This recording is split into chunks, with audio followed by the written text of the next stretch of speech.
Sir कुछ बोलेंगे, क्या एक्शन होना चाहिए?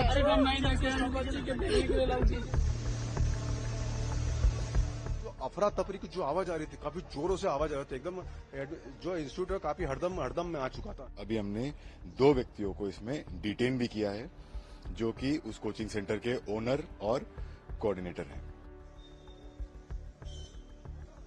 दिल्ली के राजेंद्र नगर में यूपीएससी की तैयारी कर रहे 3 स्टूडेंट्स की बेसमेंट में पानी भरने से मौत हो गई। मरने वालों में एक छात्र और 2 छात्राएं हैं।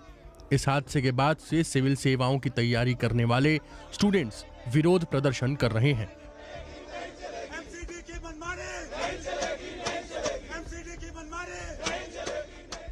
तेज बारिश के बाद दिल्ली के राजेंद्र नगर इलाके में जल भराव हो गया था, जिसके बाद कोचिंग की इमारत में अचानक पानी भर गया।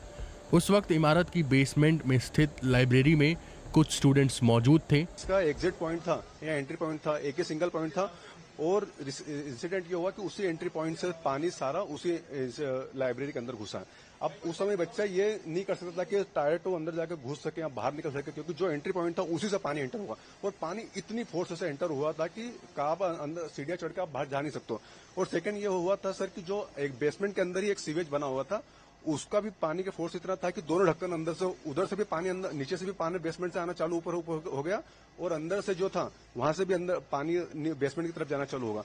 तो जो था, तो ये आप सोच सकते हो, इमेजिन कर सकते हो कि किस तरह का लेवल इंसिडेंट उन बच्चों के साथ हुआ था। उस समय सर मैं यहाँ पर खड़ा हुआ था, मैंने देखा नहीं, मैं सुना, क्योंकि जो दीवार की जो हाइट थी मेरे से काफी ऊंची था, इवन कान नाट से, बट जो अफरा तफरी की जो आवाज आ रही थी, काफी जोरों से आवाज आ रही थी, एकदम जो इंस्टीट्यूट है काफी हड़दम में आ चुका था। सभी घबराए हुए थे वहां पर और सर ये समझ नहीं रहा था कि अंदर एंटर कैसे करें। इमारत में शनिवार शाम बारिश के बाद करीब 7 बजे पानी भरा। उसके बाद दिल्ली पुलिस और एनडीआरएफ की टीम ने फंसे हुए स्टूडेंट्स और दूसरे लोगों को निकालना शुरू किया। मुझे अधिकृत तौर पे तो ना कोचिंग सेंटर से कोई जानकारी मिली, ना प्रशासन या पुलिस की तरफ से कोई फोन आया, लेकिन मैं न्यूज देख करके खुद ही जा करके वहाँ पे अप्रोच किया। तो वहाँ पहुँचने के बाद डीसीपी साहब थे मेरे ख्याल से, जब नाम पूछा उन्होंने मेरा, मैंने बच्ची का नाम बताया, तो बोले कि एक बार आप जो है आरएमएल में जाकर देख लीजिए। तो रात तकरीबन 2:30 बजे मैं यहाँ आ गया था। तो मोचरी में 3 बच्चों की डेड बॉडी रखी थी, 2 बेटियां थी और एक लड़का था। तो उससे मैंने कहा कि मैं एक बार मुझे चेहरा दिखा दो, मैं पहचान लूँ। तो बोला सर ये पुलिस केस है, हम दिखा नहीं सकते। फिर बोले एक पेपर है मेरे पास, आप उसको देखना चाहें देख लें। तो उनमें 3 बच्चे थे, एक सिरा यादव भी नाम लिखा हुआ था। तो फिर मेरी इतनी हिम्मत नहीं हो रही थी मैं उसके अंदर जाकर देखूँ भी, मेरी स्थिति ऐसी नहीं थी। फिर मैं बाहर आके गाड़ी में बैठ गया। फिर सुबह तकरीबन 6 बजे 6:30 बजे के बाद दोबारा गया मैं। तो मैंने कहा भैया आप तो दिखा दो, रात में तो आप मना कर रहे थे, रात में नहीं दिखा सकते। तो बोले अभी जब तक पुलिस नहीं आएगी, आईओ नहीं आएंगे, तब तक हम नहीं दिखा सकते। तो मैंने कहा चलो कोई बात नहीं, इतनी बात मेरी इनसे हुई। घटना कल शाम को एक बेसमेंट में पानी भर जाने से कुछ लोगों को ट्रैप होने की खबर आई थी, जिसपे Delhi police, Delhi fire service और एनडीआरएफ की टीम ने रिस्पॉन्ड किया था। हमने क्विकली कोऑर्डिनेट करके इन टीम्स का रिस्पॉन्स को भी कोऑर्डिनेट किया था और सर्च एंड रेस्क्यू ऑपरेशन वहां चलाए गए थे। वहां पे सर्च एंड रेस्क्यू ऑपरेशन के बाद 3 डेड बॉडीज वो बेसमेंट से रिकवर हुए थे। उनकी पहचान कर ली गई है और उनके परिवारजनों को सूचना दे दी गई है। इसमें श्रेया यादव हैं जो नेटिव हैं अंबेडकर नगर यूपी के, तानिया सोनी हैं जिनका परमानेंट एड्रेस तेलंगाना का है, और नवीन डेल्विन हैं जो एर्नाकुलम केरला के रहने वाले थे। इस मामले में हमने एक एफआईआर भी रजिस्टर कर लिया है।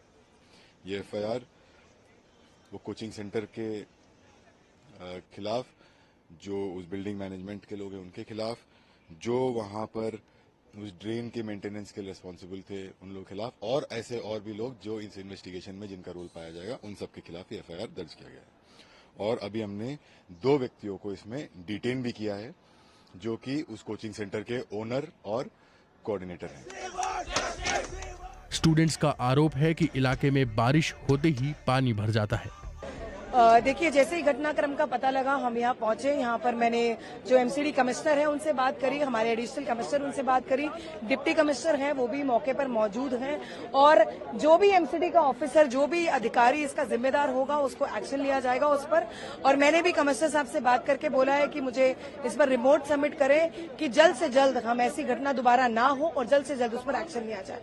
राज्य प्रायोजित हत्याएं हैं, क्योंकि वहां पर वो क्लासेस इस प्रकार से कैसे चल रही थी, किसकी अनदेखी थी?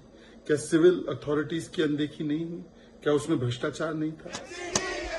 इस मामले में दिल्ली सरकार ने घटना की जांच के आदेश दिए हैं।